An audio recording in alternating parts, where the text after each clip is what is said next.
Warning for eastern Cedar County, western Clinton County, northeastern Muscatine County until 6:45 p.m. Sunday. At 12:34 p.m., Doppler radar indicated thunderstorms producing heavy rain across the warned area. Between 1 and 4 inches of rain have fallen. Additional rainfall amounts of 1 to 2 inches are possible in the warned area. Flash flooding is ongoing or expected to begin shortly.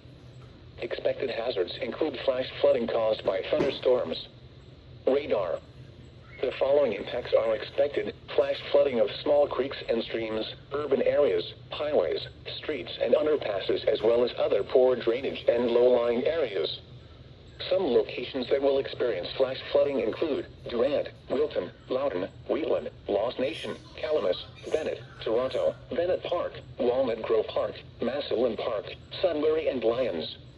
This includes Interstate 80 of Iowa between mile markers 271 and 277.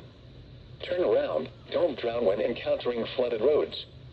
Most flood deaths occur in vehicles.